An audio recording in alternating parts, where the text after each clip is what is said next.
जय हिंद मित्रांनो, मी डॉक्टर अविनाश शिंदे. तुम्ही बघत आहात माझं चॅनल स्ट्रेट ड्राईव्हच्या या परिवारामध्ये आपलं सहर्ष स्वागत. मित्रांनो, माझी तुम्हाला नम्र विनंती असं राहील की तुम्ही माझं चॅनल जास्तीत जास्त सबस्क्राईब करा, घंटीचं बटन दाबा आणि माझे व्हिडिओ जे आहेत तर ते जास्तीत जास्त शेअर करा, जे देश हिताच्या दृष्टिकोनातून चांगले असतात. मित्रांनो, नुकत्याच 2024 मध्ये निवडणुका आपल्या लोकसभेच्या झाल्या, त्याच्यानंतर महाराष्ट्राच्या विधानसभेच्या निवडणुका झाल्या. लोकसभेच्या निवडणुकीनंतर काँग्रेस आणि इंडिया आघाडीला असं वाटत होतं की आपण महाराष्ट्रामध्ये भाजपच्या सत्तेला सुरुंग लावू, परंतु तसं काही घडलेलं नाहीये मित्रांनो. आणि भाजप आणि शिवसेनेची सत्ता जी आहे तर ती रिटेन करण्यामध्ये देवेंद्र फडणवीस आणि एकनाथ शिंदे यांना यश मिळालेलं आहे. मित्रांनो, या ज्या लोकसभेच्या आणि विधानसभेच्या निवडणुका झाल्या त्याच्यानंतर त्याच्या पाठीमागच्या देखील निवडणुकांचा इतिहास काढून बघा. फार थोड्या ज्या निवडणुका आहेत तर त्या रस्ते, वीज आणि पाणी आणि विकास कामं याच्यावरती लढल्या गेल्या. मित्रांनो, त्या निवडणुकीमध्ये हे मुद्दे ऍक्च्युली असायला पाहिजे होते, परंतु ते मुद्दे ऍक्च्युली नव्हते. मुद्दा जो काही इम्पॉर्टंट होता तर तो एकच होता की राम मंदिर, समान नागरी कायदा, 317व कलम काश्मीरमधलं रद्द करायचं, अयोध्या तो बाकी आहे, काशी मथुरा, अयोध्या तो झाकी आहे, काशी मथुरा बाकी आहे. या सगळ्या पॉइंट्स भोवती या निवडणुका फिरत राहिल्या आजपर्यंतच्या. विशेष करून 1992ला ज्या वेळेला बाबरी मशिदीचा वादग्रस्त ढाचा ज्या वेळेला पाडला गेला तर त्यावेळेपासून मित्रांनो या ज्या निवडणुका आहेत तर त्या फक्त हिंदू आणि मुसलमान याच्यावरती केंद्रित राहिलेल्या आहेत. आणि हिंदू आणि मुसलमान याच्यावरती केंद्रित राहताना आपण जर एक बारीक निरीक्षण जर केलं तर आपल्याला असं दिसतंय मित्रांनो की हे जे काँग्रेस आणि इंडिया आघाडीचे जे काही मित्र पक्ष आहेत तर ते उघड मुसलमानांची बाजू घेत आहेत आणि भाजप त्या मानानं थोड्याफार प्रमाणामध्ये कुठेतरी हिंदूंची बाजू घेताना दिसतोय. भाजप ज्या पद्धतीने हिंदुत्वाचा अंगीकार करायला पाहिजे, ज्या पद्धतीनं हिंदुत्वाची आणि हिंदू समाजाची बाजू वन साइड घ्यायला पाहिजे तर त्या पद्धतीने घेताना दिसत नाहीये. परंतु काँग्रेस आणि जे मित्र पक्ष असतात तर ते मात्र वन साइड मुस्लिमांची बाजू घेताना दिसतात. तर याच्या जर खोलाशी आपण गेलो तर काँग्रेसला काही हिंदूंचं मतदान नको झालंय का, तर याचं उत्तर आहे त्यांना पाहिजे आहे. मग त्यांना जर हिंदूंचं मतदान नको जर झालं असेल तर ते वारंवार मुस्लिमांची का बाजू घेत आहेत. तर या प्रश्नाच्या खोलात मी ज्या वेळेला गेलो, त्याचा अभ्यास पूर्णपणे केला तर त्या अंती मला असं निष्पन्न झालं की काँग्रेसला मुसलमानांचं जे पोलरायझेशन आहे ते त्यांच्या बाजूने पाहिजेच आहे, परंतु काँग्रेसला हिंदू समाजाविषयी एक प्रकारची गॅरंटी आहे. एक प्रकारे त्यांनी गृहीत धरलेला आहे हिंदू समाजाला की किती देखील त्याच्या पेकाटात लाच जरी घातली तर ही सो कॉल्ड धर्मनिरपेक्ष हिंदू मंडळी आहेत तर ती आम्हालाच मतदान करत राहणार.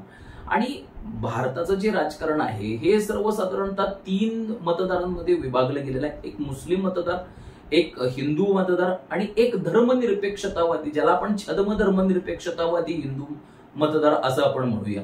तर या 3 विभागात भारताचं राजकारण हे विभागलं गेल्यामुळं पहिला जो मुद्दा आहे मुस्लिम समाजाचा, तर मुस्लिम समाजाचं जे मतदान आहे तर ते एक उघड गुपित आहे, कधीही भाजपला पडत नाही. त्यांचं मतदान हे कदापिही भाजपला होणार नाही. त्यांचं मतदान हे अशा पक्षाला होतं की जो भाजपला हरवू शकेल. आज काँग्रेसची ताकद जी आहे तर ती महाराष्ट्रामध्ये जास्त आहे. भाजपला हरवू शकेल, शिवसेनेला हरवू शकेल असा काँग्रेस आणि राष्ट्रवादी काँग्रेस यांची इंडिया आघाडी हा एकमेव पक्ष आहे. त्यामुळे त्यांचं मतदान हे काँग्रेसला होतं किंवा राष्ट्रवादी काँग्रेसला होतं. तोच ज्या वेळेला मुसलमान उत्तर प्रदेशमध्ये जातो तो तिथं काँग्रेसला मतदान करत नाही मित्रांनो, तो मतदान करतो समाजवादी पार्टीला, अखिलेश यादवांच्या. कारण तिथं समाजवादी पार्टी ही भाजपला हरवण्यासाठी प्रसिद्ध आहे आणि भाजपला हरवू शकण्याची त्यांची क्षमता आहे. तोच मुसलमान मतदार ज्या वेळेला पश्चिम बंगालमध्ये जातो तर त्यावेळेला तो ममता दिदींना मतदान करतो, कारण ममता दिदींचा जो तृणमूल काँग्रेस पक्ष आहे तर तो भाजपला हरवू शकेल इतक्या क्षमतेचा आहे. असो, थोडक्यात सांगायचं म्हणजे येन केन प्रकारेनं मुस्लिमांचं जे मतदान आहे तर ते पूर्णपणे भाजप विरोधी पडतं, ते भाजपला कधी पडू शकत नाही. दुसरा जो वर्ग आहे तर तो सनातनी धर्माला जो मानतो, जो हिंदुत्ववादी विचारांचा आहे तुमच्या आमच्यासारखा, तर तो जो मतदान आहे तर तो कधीही भाजपलाच करतो, तो मतदान कधीही काँग्रेसला करत नाही. परंतु त्या मतदार वर्गाची काँग्रेसला फिकीरच नाहीये. काँग्रेस ज्या वेळेला मुसलमानांची उघड बाजू घेतो, तुम्ही 317व कलम असू दे, राम मंदिराचा प्रश्न असू दे, समान नागरी कायद्याचा प्रश्न असू दे, आताच नुकताच जो कायदा अमित शहा यांनी संसदेमध्ये पास केला तर तो CAA कायदा असू दे किंवा NRC योग हत्येला कायदा असेल तर त्याला पूर्णपणे काँग्रेसचा विरोध असतो. कारण काँग्रेस हा जो पक्ष आहे तर तो आता पूर्वीची मुस्लिम लीगच बनत चाललेली आहे. त्याची मुस्लिम लांगुल चालवण्यासाठी हा जगामध्ये कुप्रसिद्ध कुठला पक्ष असेल तर तो काँग्रेस पक्ष आहे. ज्या पद्धतीनं पाकिस्तानमध्ये मुस्लिमांचे लाड केले जातात तर त्याच्या दुप्पट लाड करण्याची भूमिका जी आहे इथल्या मुसलमानांची तर ती काँग्रेस पक्ष वारंवार घेत असतो आणि हिंदूंच्या पेकाटात लाथा घालायची एकही संधी काँग्रेस पक्ष सोडत नाही. तर याचं कारण काय आहे तर काँग्रेसनं मगाशीच मी सांगितलेल्या पद्धतीनं काँग्रेसनं हिंदू समाजाला गृहीत धरलेलं आहे. हे जे धर्मनिरपेक्षतावादी किंवा आपण छद्म धर्मनिरपेक्षतावादी हे जे मतदार आहेत हिंदू समाजातले तर यांचं जो मतदान आहे तर ते स्वतःला धर्मनिरपेक्षतावादी समजतात. सर्व धर्म समान आहे आणि त्याच्यामुळे ते हिंदुत्वाला पूर्णपणे बदनाम लेखलेलं आहे. त्यांनी हिंदुत्वाला पूर्णपणे कमी लेखलेलं आहे.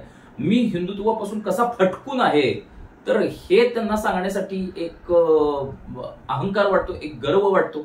तर त्याच्यामुळे त्यांचं मतदान आजपर्यंत कधीही काँग्रेस आणि इंडिया आघाडीच्या बाजूने पडलेलं आहे. तर काँग्रेसची भिस्त जी आहे तर ती या समाजावरती जास्त आहे जे हिंदुत्वाला विरोध करतात परंतु जे हिंदू आहेत या समाजावरती काँग्रेसची भिस्त जास्त प्रमाणात आहे. त्यामुळं यांच्या पेकाटात कितीही लाथा घातल्या तरी ही कुत्र्यासारखी आपल्या पाठीमागं फरफटत येणार आहेत याची काँग्रेसला पूर्णपणे खात्री आहे, याची काँग्रेसला पूर्णपणे निश्चिती आहे.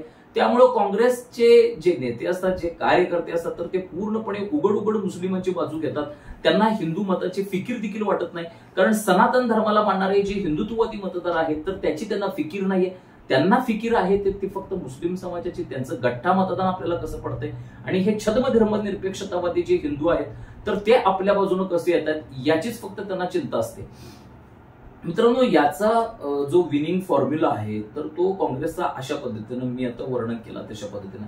भाजपचा जो विनिंग फॉर्म्युला आहे तर तो काय आहे तर भाजपनं काय केलं पाहिजे. जे सनातनी जे तुमच्यासारखे लोक आहेत जे माझे व्हिडिओ फार मोठ्या प्रमाणावरती बघतात, जे मला फोन करतात, जे खाली कमेंट सेक्शन मध्ये व्यक्त होतात तर त्यांचं मतदान कधीही भाजप आणि शिवसेनेशिवाय हलत नाही.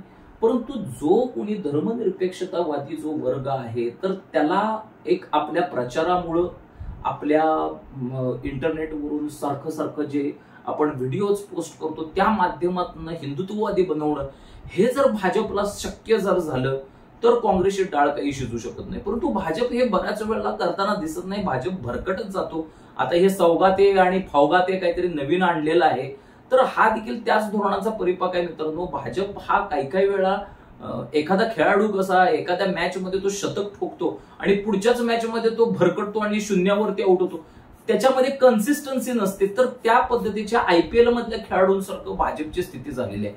भाजप हा क्षणार्धात हिंदुत्ववादी असतो तर दुसऱ्या क्षणी तो आपलं हिंदुत्व वगैरे सगळं चुरगळा करून फेकून तो छद्म निरपेक्षतावादी बनायला निघतो आणि तिथं भाजपच्या अंताची सुरुवात होते. भाजपनं आतापर्यंत ज्या निवडणुका मार खाल्लेल्या आहेत तर त्या काही मुस्लिम समाजामुळे मार खाल्लेले नाहीयेत. मुस्लिम समाजाचं एकही मतदान भाजपला पडत नाही. हे जे छद्म धर्मनिरपेक्षतावादी लोक आहेत तर त्यांच्यामुळं भाजप मार खातोय असं पण मला म्हणायचं नाही. परंतु भाजपला मधून हा जो धर्मनिरपेक्षतावादाचा स्वप्न दोष वारंवार होत असतो आणि हे धर्मनिरपेक्षतेचे फवारे वारंवार उडत असतात भाजपकडून तर त्याच्यामुळं काय होतं, हा जो हिंदुत्ववादी मतदार आहे तुमच्या माझ्यासारखा हा घरातच बसतो, हा मतदानच करत नाही. आणि हा ज्या वेळेला मतदान करत नाही, हा ज्या वेळेला निष्क्रिय राहतो तर त्या वेळेला भाजपचा पूर्णपणे सफाया होताना आपल्याला दिसून येतो.